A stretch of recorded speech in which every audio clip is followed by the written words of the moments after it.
The concept was initially created in California. I love it. There's so much to do, see, smell, taste, touch. The Renaissance Pleasure Fair was a strictly Elizabethan fair. There's a whole world of senses out here. Much fun, and the people really have a good time with it. Although the concept began in California, it really emerged more so out of Minnesota.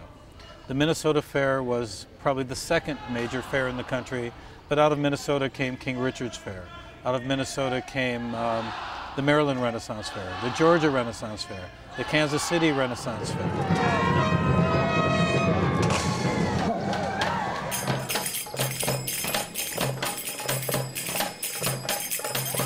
3, 2, 1!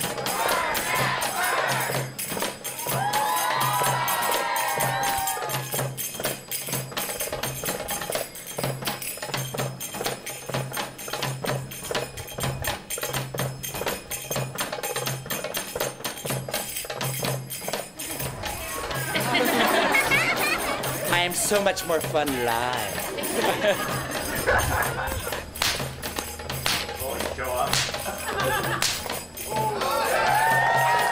See you at the Dead Bob Show. Be there? We'll be there. Or be somewhere else. I ain't got nobody.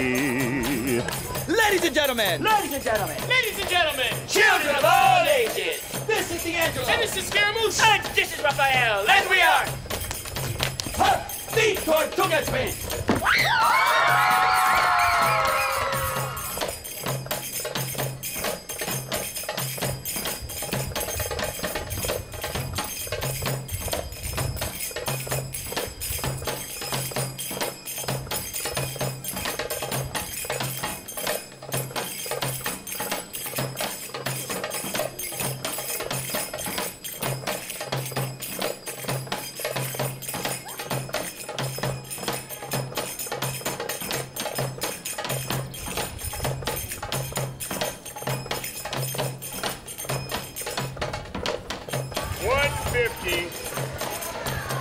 Inexpensive food for underemployed children. Thank you, milady. Vegetarian breakfast sausages. Oh yeah, take this! Whoa! Ow!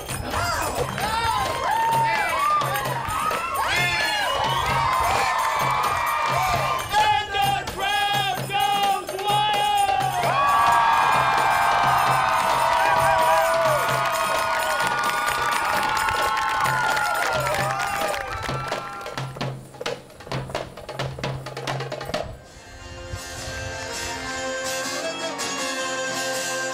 Yeah, we pretty much got into it because we were all out of college and liked hanging out with each other and wanted to do something fun and not get real jobs. You mean I can make a living doing Renaissance fairs? The Renaissance Festival, their motto is, we'll hire you.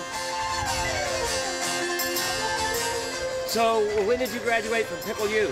I've been pickled most of my life. I've just finally started sobering up. Rumor has it that you're supposed to get a PhD in pickle, but I just got a whole bunch of green clothes and they let me do the job. I was destined for this because I'm the progeny of a ballroom dancer and a crooner who cut records back in the 60s. My mindset is just that, thank God I have a job and I get to perform. I do this not because I can, I do this because I must. If I didn't do this, I'd be the funniest damn waiter at Denny's.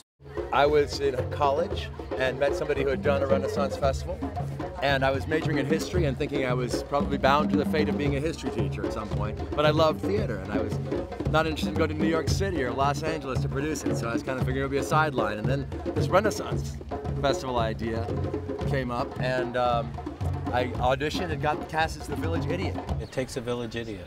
I came here to visit some friends I hadn't seen in a long time because they've been traveling. Yeah. And then I just didn't go back. We all do this now because it's a job and it's a beautiful job and it's a great venue for us, but we also originally bought into this because we like the lifestyle. It's a nice one. We are here today explaining to the good folks that are visiting our village about surprise.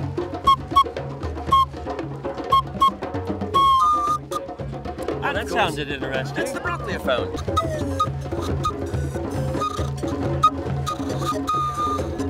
Well, you've only got one note. You've got to work a little harder. Michael, how long have you been associated or doing anything in the Renaissance? About 4 years now. 4 years. What got you started? I went out to the Minnesota Fair once and was there, just enjoyed it so much that I was like, this is something I could do and really get into. I see you developed a craft here with the sphere play. What? Tell us about that. Well, sphere play is something that has actually been around for about 600 AD. It's got pretty ancient origins. And I imagine it's even older than that, but so far we've been able to document it to there. And well, I came across it about 13 years ago and said, what an amazing, wonderful thing this is. And so I just started playing and started doing it and learning it. And then I found that a lot of people are really interested in learning about it. And so I started teaching more and more and more. And then I realized that, well, I mean, this is an ancient art. It really fits in with what the Renaissance Fair is about. And a lot of people really seem to want to enjoy learning it. So the question is, how could you make a living with one little product like that?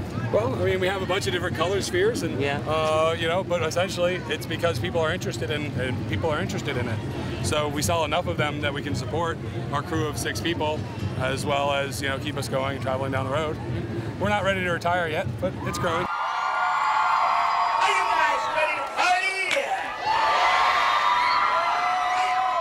We started our Tortuga Twins on March 5th in 1987. We actually just had a birthday. Yeah, we're 18 years old. We have been pirates. We have been soldiers. Poets. Actors. Outlaws. In-laws. We have been friends. And we have been lovers. Ew. Not with each other. The first time Ricky and I worked together was January of '88 or '89. It was 90. No. I remember it being 90. Okay. You and I, you know, I believe 89. So but anyway, all our memories are a little fluky. Brother, I cannot fight you. You have a terrible temper. I do not have a temper. I will kill the next brother who says so. How long did it take you to get your act together? We have not yet got our act together. Our act is so far apart from being together. We just wrote a new show in October, and we've been performing it off and on at the fairs that we're working on. We just performed it a little while ago.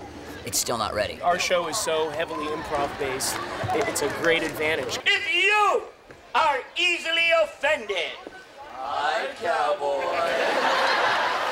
What do you think, cowboy? Do you like my Britney blonde hair? Yeah. If your children are easily influenced. Hi, kids. Or most importantly, if you are the sort of person who's gonna call our boss and complain, do us a favor. Get the hell out now! Because we all want to have a good time, right?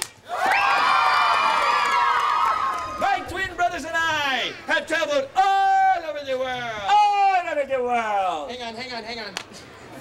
All over the world! Sorry, my cup runneth over.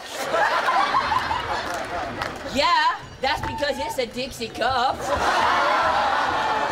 We all share that love to be in front of the audience. We love it. One of the most beautiful feelings is when you know you have control of that entire audience and they're hanging on your every word, and they just love hearing what you have to say and laugh at it all. That's such a good feeling. And there is no drug, no girl, no drink better than the feeling of owning an audience. It is what, at the risk of sounding waxing religious, it's what the gods must feel. Turn around, turn around.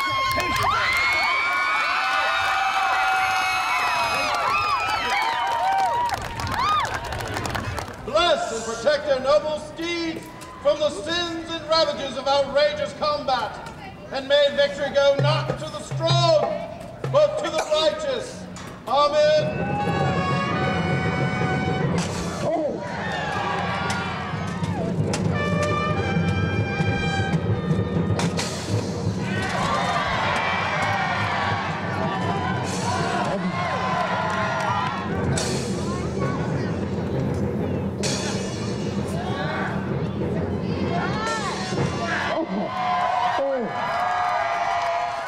You got beat up out there. What is this about? Trying to kill yourself? No. Trying to kill him. So it gets a little real sometimes. Oh, every time. The hits are always real. So I'm doing a documentary about people like you in the Renaissance. Uh-huh. And we're just trying to see what it's like to be behind the scenes. Oh, it hurts. Yeah. A lot. A lot of people don't understand what's going on about that. They just think it's kind of all fake. But geez, look at that. Is that real blood? No. Well, only if I really died. Oh, okay. How long have you been doing festivals? Oh, about 15 years. Wow. I've been jousting for 10. How did you get involved in jousting? Well, one of the owners of the Henleys. Uh-huh. Loved how I fought. and did stuff. So he said, hey, if you want a job, come on along. Wow. And I became a squire the next year. And next thing you know, now you're getting beat up out there on the field in front of all those people. Every day. So what do you do in the real world when you're not doing this? This is my real job. That's wonderful. Most people don't get the chance to live out their whole fantasy life. Oh, yeah. So if you had a choice, would you do it again? Hell yeah. Is it different being a jouster than it is being other Rennies? I mean, yeah. It's a completely different world. How is this different? How is it different? It's not a 9-to-5 job. Horses are 24/7, 24 hours a day, you know? Yeah. And armor needs maintenance, horses need rehearsal, men need rehearsal. Our world is different from crafters, gamers, other actors, other acts, because we do risk our life.